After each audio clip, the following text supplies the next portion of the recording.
So let me ask you: do you think some people avoid it not just because it's tough, but because it they don't want the responsibility or the mantle Yeah, that the weight that comes with it? yeah. Heavy is the crown. Heavy is the crown. And your castle could be a four people team, but it's tough. Welcome back, folks. This is episode 26. It's about your paycheck. Today, we're asking, can you lead without leading people? Can you Ooh, grow in your career without leading people? Before we get into that, how you doing today, Walt? man, that's a good topic, man. I Right? love that you came out with that one. I'm good. It's another happy Sunday, man. Happy to be here. How about yourself, man? Likewise, man. Likewise. Busy weekend, busy, but it's good. I'm finding a new balancing act of it all and just working. It'll get there. I'm really glad about the next few Sundays. We're gonna take some time off and trying to just get organized. Don't worry, folks. We're still putting out content. We'll still have stuff. We got stuff in the vaults that we're gonna share, some lost tapes and Yes. things like that haven't been put out yet. So it gives us a great opportunity to just me and Walt need a reset and get our life together. Get your I read I don't remember the acronym. I thought about you when I read it, and you know how we always say we need to get our ish together, our SHIT Mm-hmm. together, right? Somebody Mm-hmm. broke it down. S was like strategy, H was something, I was T. And I was like, oh man, I was thinking about Walt loves some yeah, acronyms. I sure Um, do. yeah, so let's jump right into it. We got some cool pay news today to share, folks, and Walt's gonna start us off. Yeah, Excuse me, bro. Man, I'm sorry, man. you okay? Nah, I'm feeling a little sick. Ah, which reminds me, crap, man, I need to put in my sick time. Oh, what system do you use? Oh, TimeTrakGO, the simply better employee time clock software that is going to make your life easier. I don't know if you know, man, but it already has a unique graphical employee time card, and it's awesome because it helps you quickly identify and fix the mistakes. That's right. Now that you say that, they just announced the addition of an automatic PTO accrual earnings, so you can say goodbye to those manual calculations. Time Track Go's new automatic PTO accrual feature takes the hassle out of tracking those earned and accrued times, assuring accuracy and consistency for both employees and HR teams. Oh, that's golden. That's awesome. You know what? That's right. I remember that. I read that you can choose from various rules like yearly, monthly, pay period, hourly, and hourly percentage to seamlessly align with your company's policies. It includes new state sick leave. Awesome, because I'm not feeling good. That's going to help.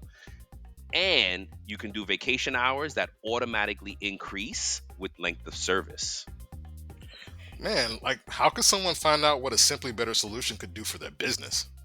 Oh, to learn more, they're always doing a 14-day free trial. Someone should go to their website at www.timetrackgo.com. That's TimeTrakGo.com. Or if they want to call, the number is 888 321 9922. Let's go. Let's go. So my article is from Yahoo.com, and it's a news article. And so there's 11 legendary ways that employees have left their jobs. I'm not going to go through them all.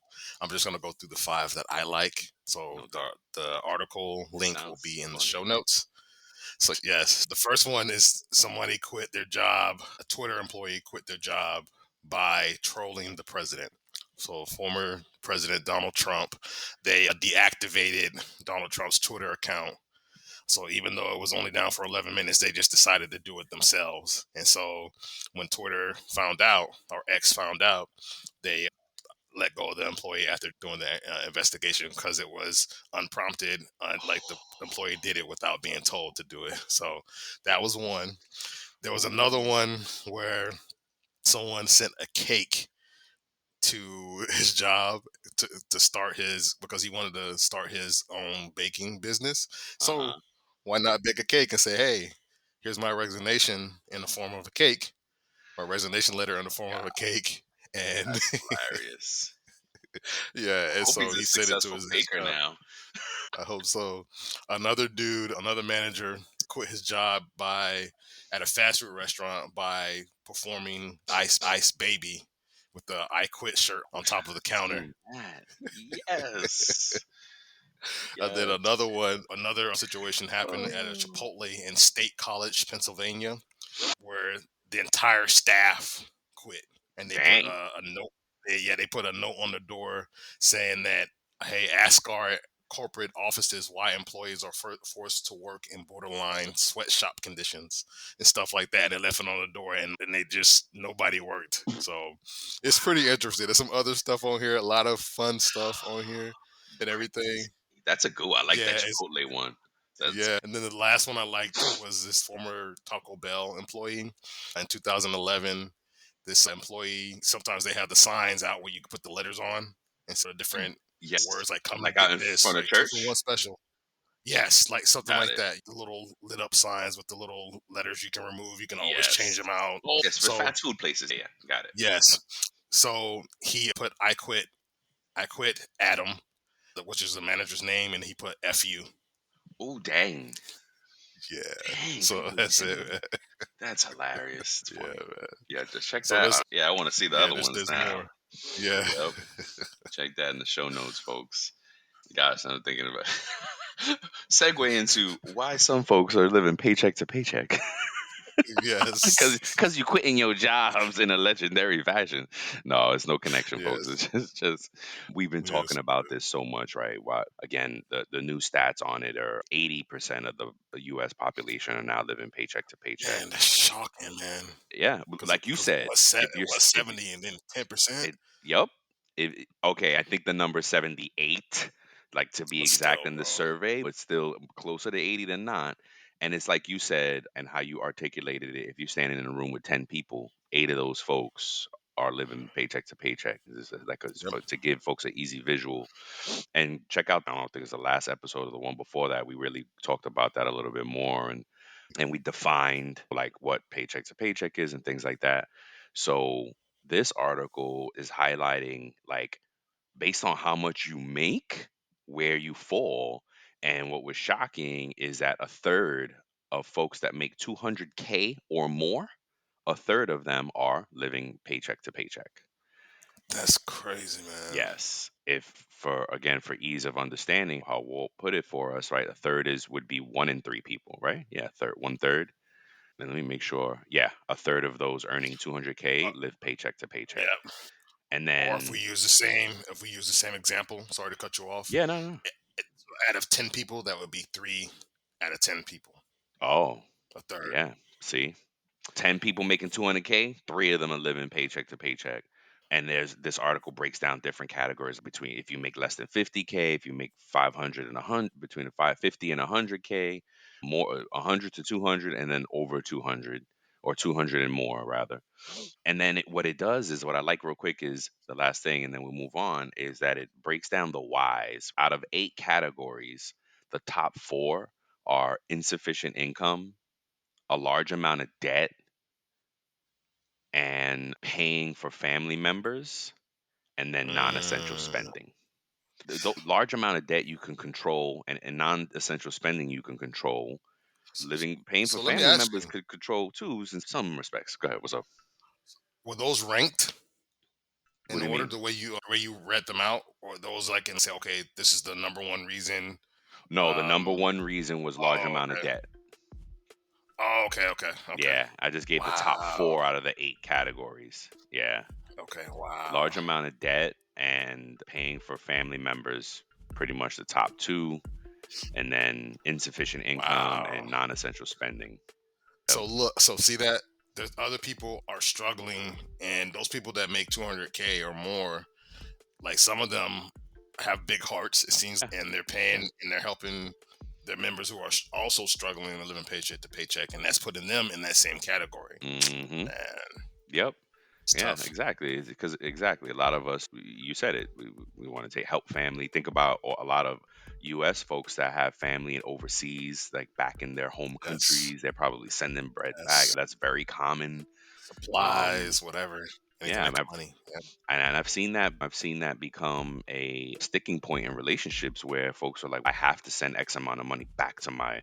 Optimize your business with a Workforce AI Edge powered by Vizier. Make smarter decisions and achieve better outcomes with real-time AI insights delivered to every people leader.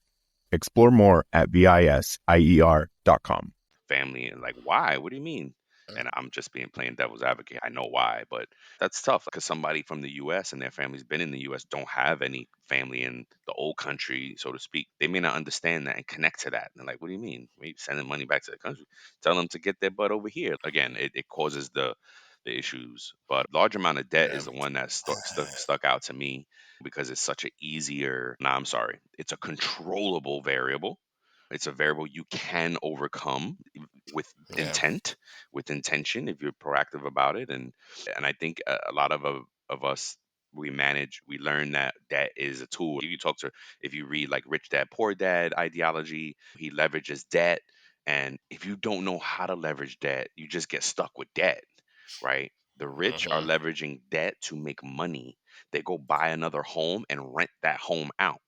They're buying, Hmm. leasing buildings because they're subletting the rest of the building exponentially off to other companies. Like we Yep. said about recently, actually, I was saying it on a podcast that I was a guest on.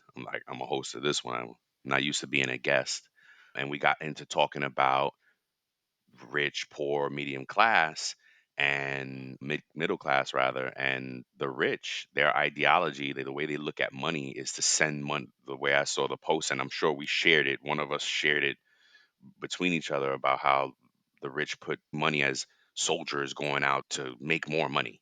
Every dollar is a soldier that I'm sending to war to make more money for myself. You know what I mean? Whereas middle class looks at it like it's leveraging debt, and poor just look at money as to pay bills. We got to work hard, pay bills, work hard, pay bills. Mm, Right? It's these ideologies that get us stuck in those yeah. buckets. So more to come on Yeah. that as we keep talking about these subjects and things like that. But yeah, man, it just stuck out to me like, wow, dang. It's Good way agnostic to of your think about income, it. right? Doesn't matter Yeah. how much you make. You could live paycheck to paycheck. I've seen broke millionaires. Like I've known broke Hmm. millionaires, like paycheck to paycheck, and they're millionaires. But It's tough. yeah, we got to have a healthier Wish- relationship with money and finance and financial wellness. It's got to really be front of mind, especially Yeah. if we I want agree, to man. have some bread in retirement, right? We want money in retirement. Yes. Uh, That's the thing, right? The yeah, retirement age has increased, yeah, right? it keeps increasing. Yeah, absolutely, Yeah. absolutely, and it's because of that. They said I read another something that said you have to save $1 million, no, 10 times your salary by the time you're 67. And Yep. that's even So late. I want to retire earlier than that, man. That's yeah. late to start. Oh, here's my retirement. No, that's like a second Hmm. phase of retirement for me, anyway. Yeah. Anywho, let's get into it here. We're talking about, can you lead without leading people? And as we grow in our Yeah. career, it's like a question because especially in HR, when you're evaluating positions and evaluating things and compensation, you think about, oh, this person's a manager. Ah, is he a manager of Yeah. people? Or is he or she or they a manager of people, or are they a manager of a process? Yes, because yes, the job title can have manager in it. I've Yep. been in that position myself where Yeah, me too. I had the title payroll manager, Mm-hmm. but the company was like, "Oh, you manage the payroll." Not Not there, and not there per- was nobody else. I There's was the nobody only else. I was the only payroll person. Yeah. Manage yourself and the Yes. process. Yes, Yes.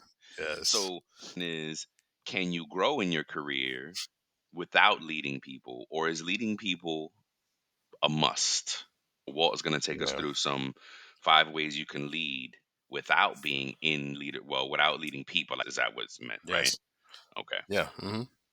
So these are different ways that you can lead, right, without leading people.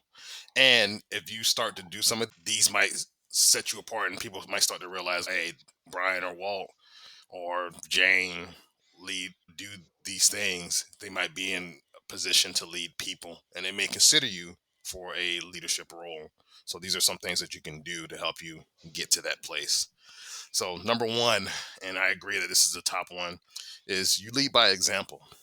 So you lead by example with your peers, your cohorts. You lead by example in meetings through the organization. So that's by demonstrating punctuality, meeting your deadlines, maintaining a positive attitude, irrespective of your position or your age. An employee becomes a beacon of reliability and professionalism within the workplace by doing that. And your actions can inspire colleagues to emulate such behaviors, fostering a culture of accountability and dedication throughout the company, right? So lead by example. Number two, you can offer support and mentorship.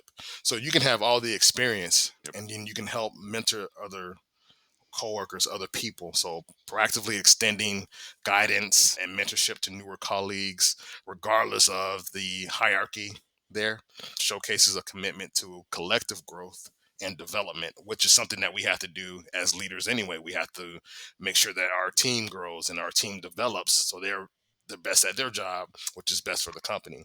So you can do that by sharing knowledge and offering assistance. And this helps cultivate a supportive environment where individuals of all ages feel empowered to excel and learn from one another. So, number three, you want to promote collaboration and communication. A good leader collaborates and communicates, right? So, by actively facilitating collaboration and communication among team members, that can encourage the exchange of ideas and foster a culture of inclusiveness and mutual respect, which creates platforms for open dialogue and idea sharing in this collaborative environment, right? So that will value diverse perspectives, and this contributes to overall productivity at work and innovation across all the different age groups or people groups, right? So another thing that's important and something I learned, number four, is taking initiative and ownership. That means you're willing to jump out there and do something without being told, knowing that it needs to be done. And if you make a mistake, you're willing to take ownership of whatever happens, good or bad. So you do something good, take ownership.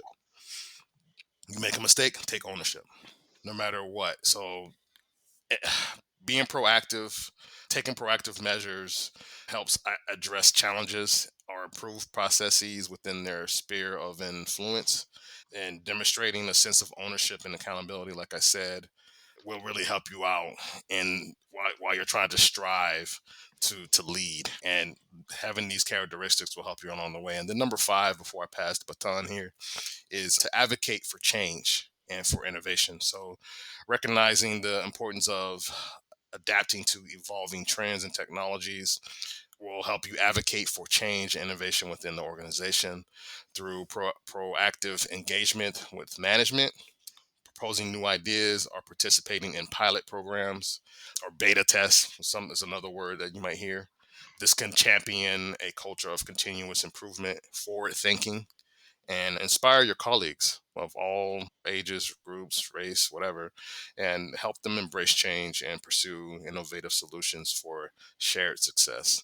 So those are the five things that I wanted to share that can help you lead without being in leadership. And then by you doing that and leading by example in all these different cases, I think that will propel you to be in a position to where you be considered, really considered for being in a leadership position, or either at your company or at another company. So that's my thoughts. So let me ask you a question, because this is a question, really, right? So do you feel that you have to lead people to grow? Eventually, yes, it comes to. I don't think. I think there's a certain point that you can do these things that we're talking about and just be growing at the same time without having people report to you or having direct reports. You know what I'm saying? Like, you have to answer to someone, and you have to, like, think about it. If we're in a position that has customer service, or we offer customer service to employees, and this is Hmm. just my opinion, right? You may Yeah. agree or may not agree, but we have to sometimes instruct those employees. We have to sometimes lead those employees or teach those employees what they need to know about the system or their paycheck or whatever it may be, right? So that is a way that you can lead, and that will help you be successful, and you can successfully do it and improve your job and grow in that way. That's why I got to that I feel, to answer your question, I feel that I got there. I got to a leadership position by doing these things, and by doing all the things I just said, those five things: leading by example, by offering support and mentorship, by helping people grow, collaborating, communicating. Yes, so you don't need to be in a leadership position or leading people in order to grow in your career. I don't believe that you need to lead people in order to grow. What about you? You disagree? Because Um, for me, it depends on the phase of your career that you're in. Because if you're strictly always a manager, if you're in this manager title, manager phase of your career, then yeah, you got to learn. You got to definitely lead people, know how to lead people and stuff like that. But if you're still the junior, What if I told you that your boss skydives, Tim in marketing is a magician, and Sam in accounting does sums in his head while standing on his hands? Seeing sides of the people you work with but never see, sides that inform and inspire their work and that can inspire yours, is what The Talent Show is all about. Email me, Tom Alexander, host of The Talent Show, at talentshow@backboneinc.com and show us what you got. I look forward to seeing you on The Talent Show. I don't think that you need to lead people in order to grow to the senior position. okay. I think the evolution of your answer tells us how difficult it is, the question, because you started off saying, yes, I think at some point you have to. And then you ended by saying, no, you don't. I So think, I'm just saying it's not an easy answer, right? It's very yeah, yeah. debatable. It's in my research, I found folks that grew to high levels without having to manage people.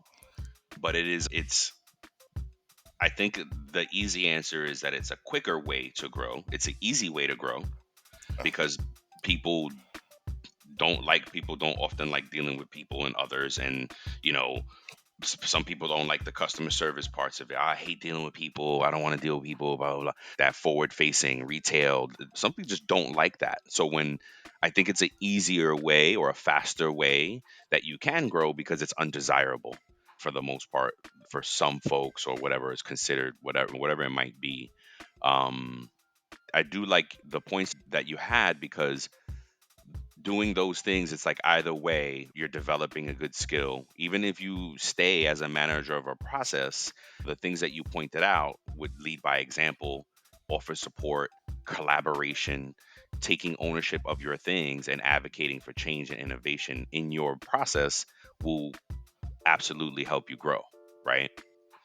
And it depends. You're right. It depends, I think, on what you're doing, what level you're at, what business you're in, whether you hit a wall or not on leading people or not, right?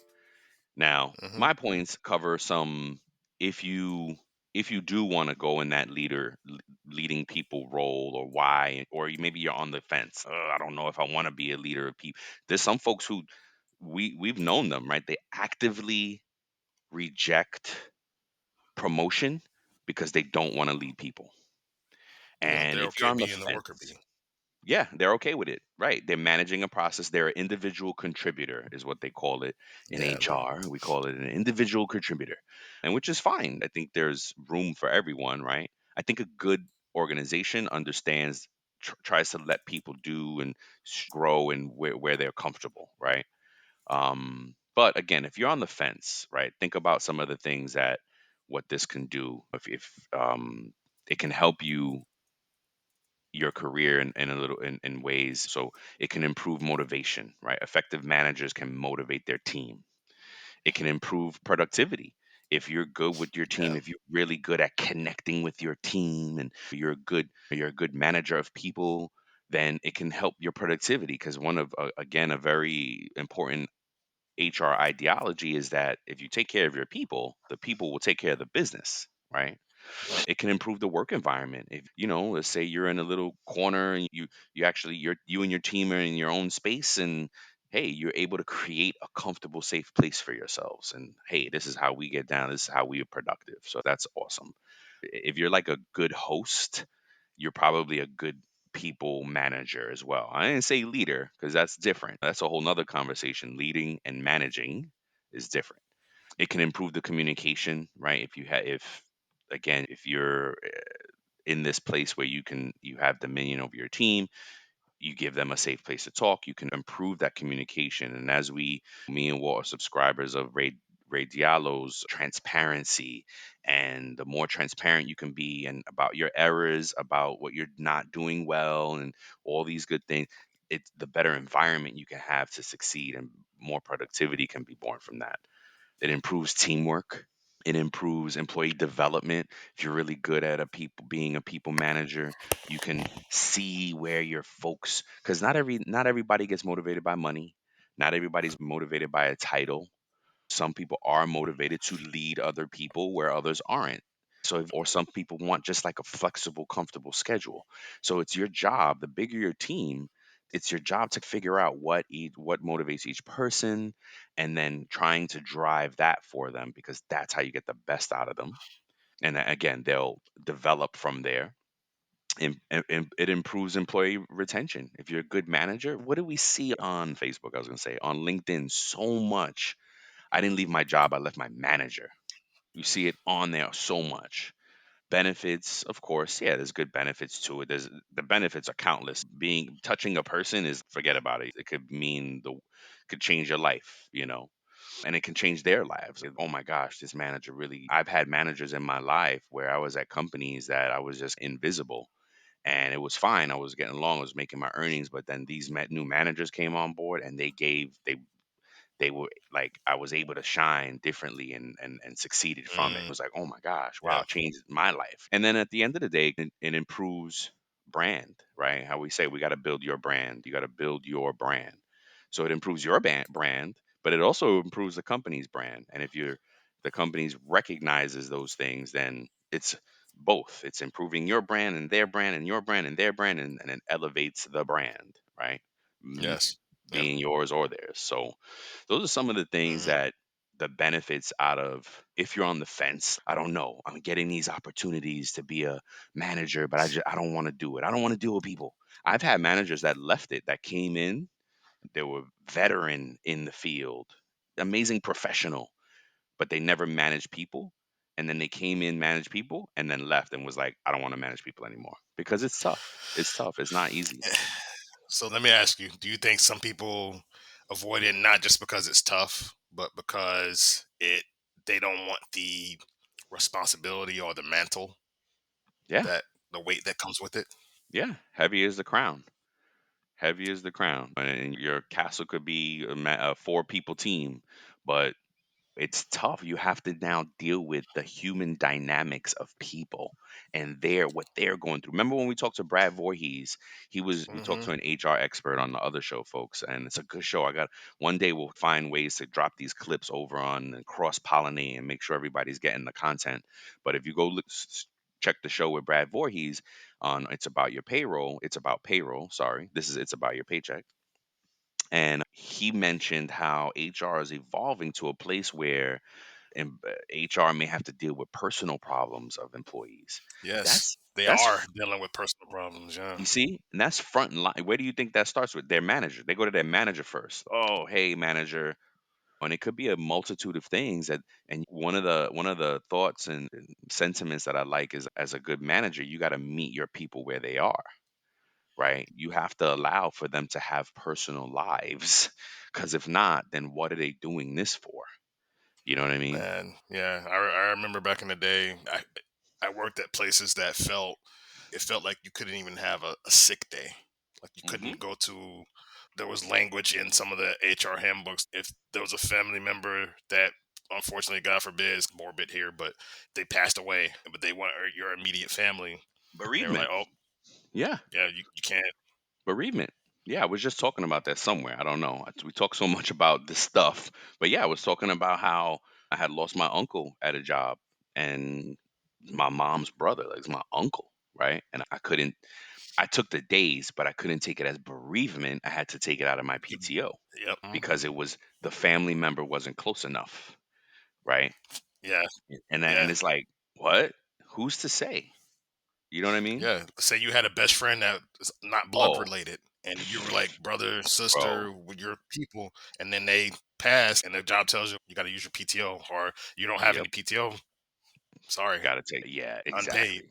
Yeah, and in the moment we may not care, and we shouldn't. I wouldn't even care. I would be like, look, you, eh, heaven forbid that happen. I probably at the point where I'm willing to lose the job to be there from, because like your brother like that, your family member, the family who be the friends who become family. Anywho, it's just again we as a those are the complexities, right, about like dealing with people. What's that? Writing that down. That's a show right there. Which one? Talking about bereavement, family. Oh yeah, for sure. But yeah, folks, we wanted to just touch on that. And so the answer is really it depends. Can you lead without leading people? Can you grow without in your career without Yeah, leading the people? It depends. Brian. It As you can see, depends. Brian called me out. I said yes and no, and just Brian called me out for it. Yeah. All right, we're gonna go to the safe talk right now before we close out this show. And the safe talk question is: which is the more important skill to have as a leader? Folks, we live in a crazy world, and with each new headline, it is harder and harder to find the signal through the noise and understand if that annoying wannabe keyboard warrior in your office is actually a national security expert or just blowing smoke. Do you want to know the truth? Well, come join us on the At the Water's Edge podcast, hosted by retired Green Beret turned geopolitical analyst Scott Kelly, where we explore insights beyond the headlines to take a practitioner's view on national security and geopolitics. Join us at the At the Water's Edge podcast. People skills or technical skills? What is more important, Brian, as a leader? Um, it's not an easy question. Okay, so do you mean leader as now you have to lead people? Yeah, leader. Okay, Yes, that's how I meant this question. okay. Yes. If that's how you meant it, then yes, people skills are the more important piece Really? because, yep, that's what I think. Yep, because the See, like technical skills got you there, but the people skills are going to keep you there. as a leader, I think it's the technical skills more, in my opinion, because if you don't know how to do your job, how are you gonna teach other people how to do their job? That's fair, but there are plenty. There's manager schools of thought ideology that says I don't have to know how to do your job. I just know how to have to get you to True. do your job. True. It's a, it's one of debate. You keep throwing doozies at us here because this is, Just like the president, right? The president is the president oh of the United States, but he's not managing all the different. That's why there's a Secretary of Defense. yes, That's why yeah, there's Secretary of Transportation or whatever. All these different hmm, departments, and they all report to the president, but the president is not in front facing on all of those every day like that. And yeah, so, like, it's just. I, so I see your point from that skill point from that place about the people. So I guess at the end of the day, it might be both, which both it's skills are both. Yeah, important. it's tough. Yeah. Again, it's what side of the fence you fall on, right? Because Yeah. you're saying this is the debate. You're falling on the side of I prefer managers that know what the f they're doing. You know what I mean? Hmm. Whereas I'm like, oh, if they're a good people person, they don't have to know that. Yeah, because some this is what somebody said to me as a leader when Okay, I first became a okay, manager, and I there we was go. like, "Oh, the people, the people, the people, There the we go. people." But Walt, yeah, you're for the people. That's a lot of fluff, though. You got to teach them how to do their job. So that's what stuck out to me. Is just like, hey, yeah, Rob, and you know me, I'm all Yep, for the people. I'm yep. all for my team. People's champ. But they were like, you got to level up on these technical skills. Yes. No, there you go. So that manager was probably a proponent of the technical piece, right? Like, nope, you Hmm. gotta. This is what the job is. And again, and I think it just falls on one of these one side or the other. You come up in the So place really, it's where like a tightrope. You're it's walking the tightrope. yeah, it's a balancing act. You're gonna no, I don't even know if it's that. You're just gonna have people on both sides where it's people skill, it's technical skill, it's people skill, and Mm, it's probably both. Yeah, it is a yeah. tightrope. It's the balance of both. Gosh, man, we got some. See, this is why it's a good show because it's like it's a good topic because it's like what's the right answer, and so much in payroll and HR, the right answer is it depends. Yes. It depends. It It depends on the depends. environment. It depends on the Yeah, people. It depends on the nature of the job. It depends so many it's things. and it's so annoying, but at least hopefully we're giving you some tools, some things that are helping to prepare. Yeah. And what do you as an employee prefer? Do you Right. prefer a leader that is Yes. nice That's a to you, good one. or do you prefer a leader that's, hey, this is what you do, boom boom, and that's how you receive your leadership? because everybody's different. Just like when it comes to these coaches, like they say, oh, he's a player's coach, Yes, exactly. or is he like Bill Yes. Belichick? And well, How many coaches in all professional sports never played the sport, yes, there's some but people. they're Yes, great coaches? I think of Van Gundy yes, family right out the gate, right? His yes, Knicks, he was a yes, Knicks coach for a long through successful Knicks seasons, yes, right? He never played basketball. Maybe he played a yes. little, but not on a professional level. He shot Mm, hoops, but you know what I'm saying? yeah, yeah, But yeah, yeah. it's such a here's a good advice as we end the show, right? If you have a manager that leans one way or the other, you know that you need to supplement some other way, right? So if you have a manager that's a great people person, but you're not learning the skill that you want, now you know you have to supplement some other way to get that skill set you want. And then vice versa. You may Mm, have the great point. skills, you may have all the skills you need, but man, I just need a good people person to manage this team so we can be successful. Yes, And that again, that might be a little tougher to supplement because, but you may want to then talk to your man. Hey, look, we got the skills, man. We need you person to just help yeah, us get to this point. You don't have to worry about our skill set. We're there. Let us prove that. And we need you to be an advocate of us to get, hey, better PTO, or we yes, need a different break room. We need work from home days. We need this. We need that. yes, That's what we need you to go fight for us for. You know what I mean? yes. Because I've been in Yep, that 4 situation 10-hour too. days. Yes. Yeah, we Mm, want 4 10s, 3 12s, whatever the case. I've been in that situation as well where my team was stacked with skills, and I'm like, I don't need to teach y'all anything. Let me just, what can I do? How can I help you in other ways? How can I be a yep, tool? Because that's the part I don't think people tell folks say. When you become a manager, it almost becomes it's almost like a cycle, right? You start off yes. supporting people. Oh, I'm gonna grow because I'm gonna be a great supporter in the team and this and grow. Ooh, rah. When you get to You're manager level, never, you got to do the same thing again. It becomes you got you're to ne- become a you're cheerleader never, again.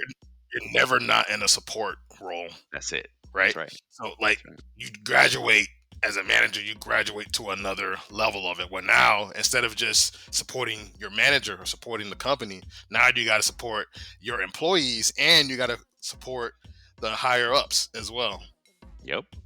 And your Yep. counterparts like across the departments. Man, this is a great Yep. topic, man. It might be a good show for us to do. I was thinking about different shows and stuff. Good show. Speaking of shows, next show, as Brian said, we're going to take a few weeks off, but we have some things in the vault for you, some lost tapes, and we're going to start off that next week with some interesting stuff and everything, and Yeah. give you some stuff to really think about and everything, man. So anything before we close out? No, man, that's it. I think it was a good one. Thank you, folks. We Okay. love you. Peace. Peace. Before we sign off, here are a couple of quick things. Don't forget to follow It's About Payroll on LinkedIn and It's About Your Paycheck on Facebook and TikTok. Thank you for being a part of our payroll community, and thank you for being a part of this journey with us. Until next time, keep learning, keep growing, and most importantly, keep going.